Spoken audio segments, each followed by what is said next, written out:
Bencher. स्वागत है आपका आपके अपने YouTube चैनल बैक बेंचर पाठशाला में। तो हम संस्कृत में आज एक नई संधि पढ़ने जा रहे हैं जिसका नाम है गुण संधि। हम अपने संस्कृत के लेक्चर में संधियां पढ़ रहे थे जिसमें हम स्वर संधि का सेकंड पार्ट करने जाएंगे और वृद्धि संधि हमने पिछले वीडियो में कंप्लीट कर ली है, तो आप वहां से पढ़ सकते हैं। तो चलिए शुरू करते हैं। अगर हम सबसे पहले गुण संधि के सूत्र की बात करें तो इसका सूत्र होता है आद गुणा। ठीक है, एग्जाम में सूत्र भी पूछे जाते हैं तो आप सूत्रों पे विशेष ध्यान दें। तो देखिए गुण संधि में क्या होता है,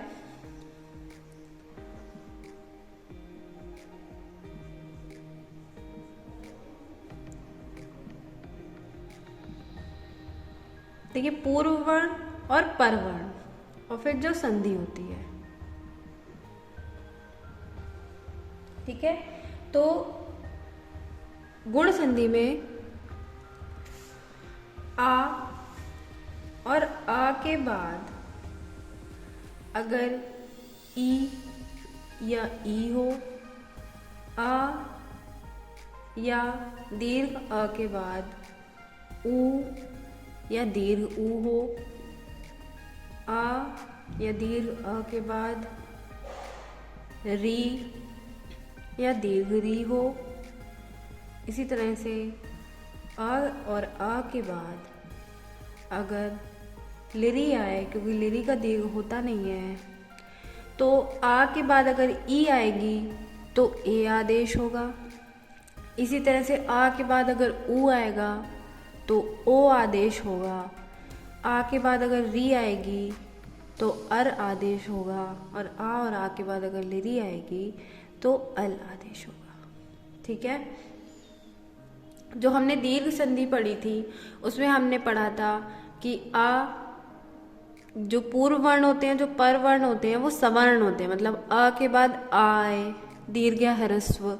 इस तरह से ई या ई के बाद ई ह्रस्व या दीर्घ ई के बाद ह्रस्व ई या दीर्घ ई आए तो ये होते हैं दीर्घ संधि। ठीक है, यहाँ पे क्या होता है हमारे साथ, आ के बाद ई आती है, फिर आ और आ के बाद ऊ आता है और आदेश ई के बाद ए आ होगा आदेश, आ और आ के बाद अगर ऊ होगा तो ओ आदेश होगा। तो इस दीर्घ संधि और गुण संधि में डिफरेंस है जिसको आप बहुत ध्यान से समझ लीजिएगा। देखिए अब मैं आपको ये बताने जा रही हूँ कि इस संधि में जो एक क्वेश्चन पूछा जाता है कि गुण संज्ञक वर्ण क्या होते हैं। गुण संज्ञक वर्ण, ठीक है, तो जो गुण संज्ञक वर्ण होते हैं वो आ, ए और ओ होता है। ठीक है, तो एग्जाम में कई बार ये क्वेश्चन पूछ लेते हैं कि गुण संज्ञक वर्ण क्या होते हैं, तो आ, ए और हो होते हैं। ठीक है, आपने संधि में भी देखा होगा कि आ और अगर ई मिलते हैं तो ए का निर्माण करते हैं, इसी तरह से आ और ऊ मिलते हैं तो ओ का निर्माण करते हैं। ठीक है, तो आप ध्यान रखिएगा कि गुण संज्ञक वर्ण आ, ए और ओ होते हैं। और अगर आप आ और री मिलते हैं तो आप देखेंगे कि यहाँ पे अ आता है। ठीक है, अर आता है। ठीक, तो आप ध्यान रखेंगे कि गुण संज्ञक वर्ण आ, ए और ओ होते हैं। अब चलिए हम इसके एग्जाम्पल करते हैं।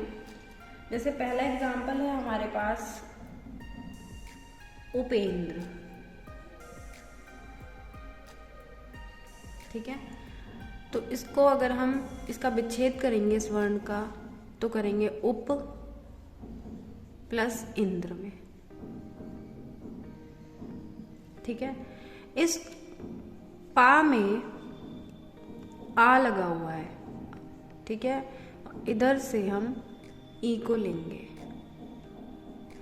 आ और ई मिलकर के ए का निर्माण करेंगे। ठीक है, फिर ये जो ए मात्रा जो है वो इस प जो हलंत्यम हो गया इसको कंप्लीट करेगा, तो ये मात्रा इस तरीके से इस पा के ऊपर लगेगी। ठीक है, तो आपने देखा कि यहाँ पूर्व वर्ण में आ है और पर वर्ण में ई है और आ और ई के निर्माण से ए बना है। ठीक है, अब हम नेक्स्ट एग्जाम्पल करेंगे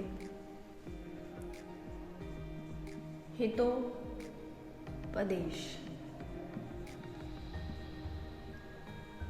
देखिए, जब भी आप संधि का विच्छेद करें तो आप ध्यान रखें कि पूर्व वर्ण और पर वर्ण का एक प्रॉपर मीनिंग निकले। ठीक है, ये नहीं कि आप कोई भी वर्ण कैसे भी करके तोड़ दें, नहीं। और ज़्यादातर आप तोड़ें जहाँ पे ये मात्रा लगी हो। ठीक है, आपको दिख रहा है कि यहाँ ओ की मात्रा लगी हुई है, तो आप ध्यान रखें कि आप को इस तरीके से ब्रेक करना है कि दोनों वर्णों का प्रॉपर एक मीनिंग निकले और मात्रा जहाँ पे लगी हुई है हम वहाँ से ही तोड़ें। ठीक है, अब देखिए, हित प्लस उपदेश।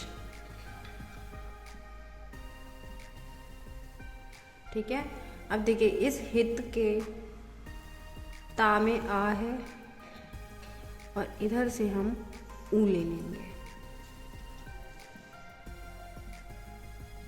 ठीक है, आ और ऊ मिलकर के ओ का निर्माण करेंगे। ठीक है, और ये जो मात्रा है ये ता के साथ जुड़ जाएगी जाकर के, तो ये हो जाएगा हितोपदेश। आज जब भी संस्कृत के संधियों को प्रैक्टिस करें तो इसी तरह से ब्रेक करें तो आपको ज़्यादा समझ में आएगा। ठीक है, ये नहीं आप कुछ भी वर्णों में आप नहीं ब्रेक कर सकते हैं, जिनका प्रॉपर मीनिंग हो आप उसी में ब्रेक करें। अब देखिए, हमारा नेक्स्ट एग्जाम्पल है ग्रीष्म ऋतु। ठीक है, इसमें हम तोड़ेंगे ग्रीष्म प्लस ऋतु में। ठीक है, इस ग्रीष्म में आ है और ऋतु में री, ऋतु की री। ठीक है, ये दोनों वर्ण मिलकर के अर का निर्माण करेंगे। ठीक है, अब ये जो आ है इस ग्रीष्म को कंप्लीट करेगा और जो रा है वो रेफ के तौर पे यहाँ पे ता के साथ जाएगा। तो देखिए, ये ग्रीष्म ऋतु। ठीक है, अब हमारा नेक्स्ट एग्जाम्पल है तवल कारहा। ठीक है, तो इसमें आप देखेंगे इधर आप तब प्लस ऋकारा में तोड़ेंगे इसको। अब इस बा से आप आ लेंगे और इधर से लिंग। ठीक है, अब ये दोनों मिलके अल का निर्माण करेंगे। अब ये जो आ है ये इस बा को कंप्लीट करेगा तो हो जाएगा तब, और ये ला जो है ये हलंत्यम है तो ये इस तरीके से ये संधि होगी। ठीक है, तो ये आपको चारों तरीके के एग्जाम्पल मैंने आपको बता दिए हैं। आप बुक का इस्तेमाल करके आप डिफरेंट एग्जाम्पल प्रैक्टिस कर सकते हैं, और अगर आपको कोई एग्जाम्पल आप सॉल्व ना कर पाए तो आप उसको कमेंट बॉक्स में कमेंट कर दें, तो मैं आपको उसका सॉल्यूशन बता दूंगी।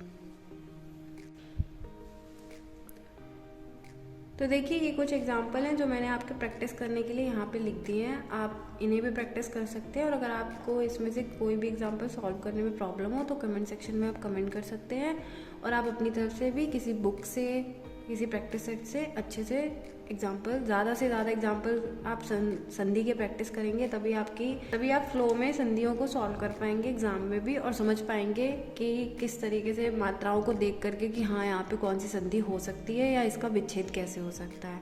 तो थैंक यू सो मच। आगे हम पढ़ेंगे यण संधि और वृद्धि संधि। तो इसी तरह आप हमारे चैनल के साथ जुड़े रहें। Thank you.